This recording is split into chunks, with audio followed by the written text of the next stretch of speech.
हमारे बीच में उपस्थित हमारे ज्येष्ठ नेता मार्गदर्शक आदरणीय चंद्रकांत दादा पाटिल साहब, मालेगांव शहर के माननीय आमदार मुफ्ती इस्माइल साहब, साजिद जी अंसारी, अरविंद जी पवार, यूसुफ इलियास जी, शब्बीर भाई देगवाले, कचवेसर, दादाजी जाधव, लकी आबागील, काकाजी पवार, मंचावरील सर्व सन्मानित और यंत्रमाग से संबंधित सभी संगठना, सभी जिम्मेदार पदाधिकारी, उपस्थित भाइयों, सबसे पहले तो मैं सभी मालेगांव वासियों की तरफ से हमारे ज्येष्ठ नेता मार्गदर्शक आदरणीय चंद्रकांत दादा पाटिल साहब का मालेगांव में स्वागत करता हूं, उनका आभार व्यक्त करता हूं और शायद महाराष्ट्र के इतिहास में पहले यंत्रमाग मंत्री होंगे जिन्होंने प्रैक्टिकल शहर में आकर जहां पर साड़ी तैयार हो रही है, जहां पर पावरलूम पे कपड़ा तैयार हो रहा है, जहां पर धागे को स्ट्रेंथ दी जा रही है, साइजिंग, वहां पर जाकर प्रैक्टिकल जाकर विजिट किए। वैसे तो इस क्षेत्र में उनका पहले से ही अभ्यास है और सभी मालेगांव वासियों को मैं बता दूं, पिछली टर्म को दादा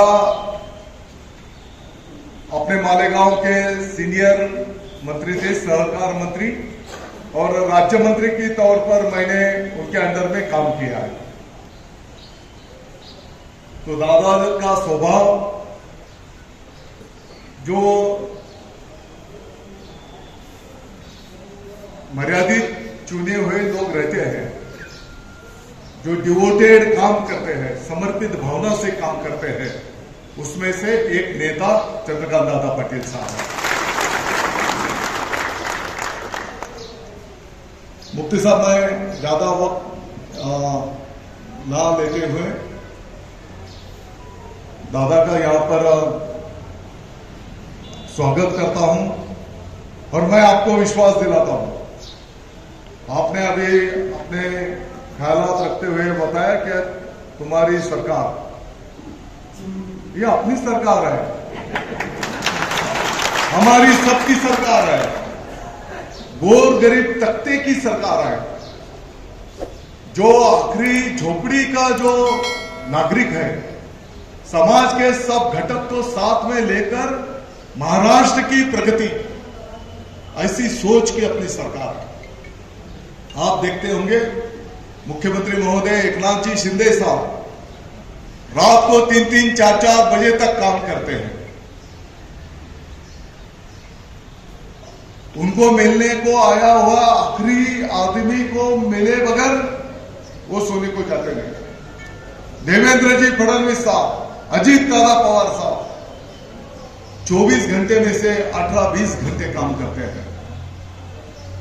और आपने देखा होगा एक साल में जो निर्णय अपने सरकार ने किए, वो निर्णय आज तक महाराष्ट्र के इतिहास में कभी नहीं हुए थे। और जहां तक ये टेक्सटाइल रिलेटेड इंडस्ट्री का सवाल है, यंत्रमाग का सवाल है, मैं मुख्यमंत्री महोदय एकनाथ जी शिंदे साहब, उप मुख्यमंत्री महोदय देवेंद्र जी फडणवीस साहब, अजीत दादा पवार साहब और चंद्रकांत दादा पाटिल साहब का मैं आभार व्यक्त करता हूं। इस क्षेत्र के बारे में जो अड़चन है, जो समस्याएं हैं और उसके ऊपर क्या हल है, इसके बारे में अहवाल देने की जिम्मेदारी उन्होंने अपने मालेगांव के ऊपर दी। इसके लिए मैं उनका आभार व्यक्त करता हूं। दादांनी या संदर्भामध्ये मालेगावमध्ये 3 बैठका घेतल्या। सगळ्या प्रमुख संघटनांची आम्ही 2दा बसलो, सगळे प्रमुख आहेत तिकडे। एक मोठा कार्यक्रम पण मालेगावमध्ये आम्ही संपन्न केला.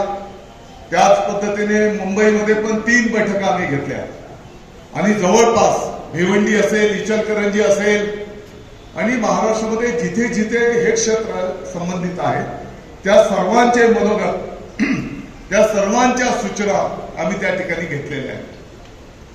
मैं इस क्षेत्र से संबंधित सभी महोदय को आश्वस्त करता हूं, आपको चिंता करने की जरूरत नहीं. हमारे कामगार से लेकर मालिक से लेकर, जैसे अभी मुफ्ती साहब ने बताया, A to Z value addition भी मालेगांव में या जहां पर वो प्रोडक्ट होता है तो वहां पे ही कैसे कर सकते हैं, इस तरह का सभी कंटेंट्स लेकर आपने जो जो बात रखी है वो पूरी बातें वो अहवाल में ली गई है.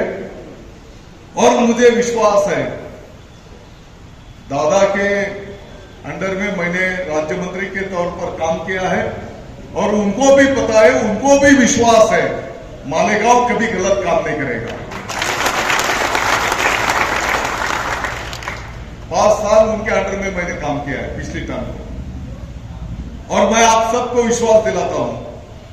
आदरणीय चंद्रकांत दादा पाटील साहब, माननीय अजित दादा पवार साहब, देवेंद्र जी फडणवीस साहब और माननीय मुख्यमंत्री एकनाथ जी शिंदे साहब, जो अपना मालेगांव का अहवाल जाएगा, कमेटी का अहवाल जाएगा, लगभग मुझे उम्मीद है, खातरी है, वो अहवाल सरकार की तरफ से एक्सेप्ट किया जाएगा.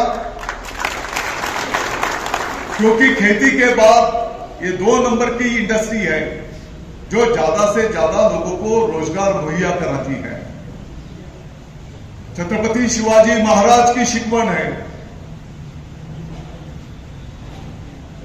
कुटुंब के उदर निर्वाह का साधन निर्माण करो, चूल्हा जलाने का काम करो, उस कुटुंब को खाने पीने का बंदोबस्त करो. तो मैं समझता हूं ये इंडस्ट्री बहुत सारे लोगों के कुटुंब के उदर निर्वाह का साधन है. ज्यादा से ज्यादा लोगों को रोजगार इस इंडस्ट्री से मिलता है. और ज्यादा टाइम नाही, शायद दादा आम्ही पुढच्याच आठवड्यामध्ये आपल्याकडे आम्ही जो सर्वांनी मिळून, सर्व प्रशासकीय अधिकाऱ्यांचा पण मी आभार व्यक्त करतो, त्यांनी त्यांचा अनुभव आणि यापूर्वीचे काय काय बाबी झालेल्या दूसरे राज्यों में भी क्या क्या स्कीम्स है, ये पूरा स्टडी करके और जो जो लोगों ने जो जो मेमोरेंडम दिए उन सभी को क्लब करते हुए फिर मजहब के हिसाब से भी जो जो सब बातें हैं, इलेक्ट्रिक बिल के बारे में होगा, वो 27 HP के नीचे 27 HP के ऊपर एक कैंपस में कितने पावर लूम्स, फिर उसमें और सब मीटर कैसे लगा सकते, सभी चीजों का, और डेवलपमेंट के लिए फंड्स भी, शहर के विकास के लिए भी, ये सभी चीजों का उसमें समावेश किया गया है.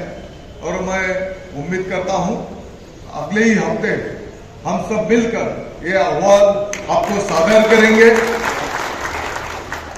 लगभग कोशिश किया है तैयार करने की, वो गोपनीय है तो अभी तो आम्ही तो अहवाल तुम्हाला पुढच्याच आठवड्यामध्ये सादर करू. आणि माझी विनंती असणार आहे की तो अहवाल लवकरात लवकर कॅबिनेटवर आणून त्याला मंत्रिमंडळाची मंजुरी देऊन पूरे भारतवर्ष में महाराष्ट्र एक क्रांतिकारी निर्णय करेगा, ऐसा मैं उम्मीद रखता हूं. और फिर एक बार आदरणीय चंद्रकांत दादा पाटिल साहब का सभी मालेगांव वासियों की तरफ से यहां पर स्वागत करता हूं. वैसे तो मालेगांव की सुबह थोड़ा लेट होती है, हमारी रात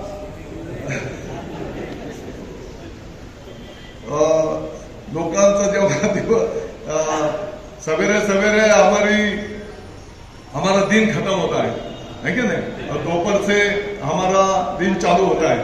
फिर भी चंद्रकांत दादा पाटिल साहब के लिए आज की सुबह बहुत जल्दी हो गई मालेगांव की, तो मैं आप सबका आभार व्यक्त करता हूं, आप सबका स्वागत करता हूं. शुक्रिया. जय हिंद, जय भारत.